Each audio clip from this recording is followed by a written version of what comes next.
I know something that you're very passionate about is actually talking about making sure that HR talks in the right language to the business as well. Could you share Yeah, your thoughts around that? Because I know it's something that absolutely. And I made think you this is, successful. yeah, and I think that's always been my philosophy, which is the more commercially focused you can be as a HR professional, the more the business is going to value you and your function.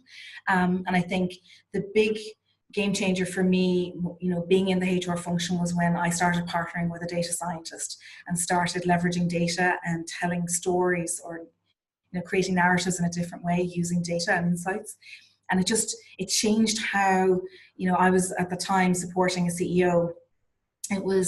It changed the conversations that we had from being quite, I would say, operational and tactical at times, strategic on and off, to a completely different strategic level where we're forecasting and predicting the outcomes and the revenues of the business for a 3 to 5 year period, and I'm talking in his language. And I think the more HR professionals that can do that, the better. I think there's a couple of challenges within that for our HR professionals, which is, one, there's so much data.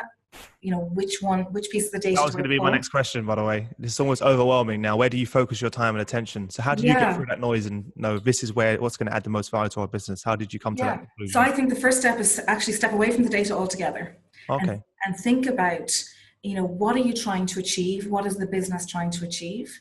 And then when you know what the answer to that is, then you go and say, okay, what data sources will give me the data insights to help validate and our plan to get to that point. And I think having analytics, in terms of, I don't know, different companies call them different things. We call them people analytics. Having those data scientists that think very differently to you, or other people in your team that think very differently, to challenge your thought process around that, is really helpful. Once you then have all these various data points, what I love to do is do a storyboard. So it's a very marketing concept, but literally storyboarding what is the narrative I want to present to the CEO or the senior leadership team, or what's my business case. And then once I have that built out, then it's about bringing that into a PowerPoint slide deck or whatever your particular company's format, preferred format is. But it's not being afraid of it. I often talk to my peers, and my friends are all in HR, and they just are so fearful of the data. And what if I'm asked lots of questions about that and I don't know the answer? I'll get found out. And I've got like 5 different systems and none of them are integrated. So how do I, pull that all together? And I think sometimes we overcomplicate it, and there's no need to overcomplicate it. It's actually quite simple. So don't be afraid of it. Think about what you're trying to solve. What is that problem or that business initiative, and work from there. That would be my kind of big tips. Fantastic. And I just want to go back to the point you mentioned about storyboarding, which I think is very important, because a lot of times we have the data, but then we don't know how to tell it in a story that the business can understand Yeah, and we put convey a that.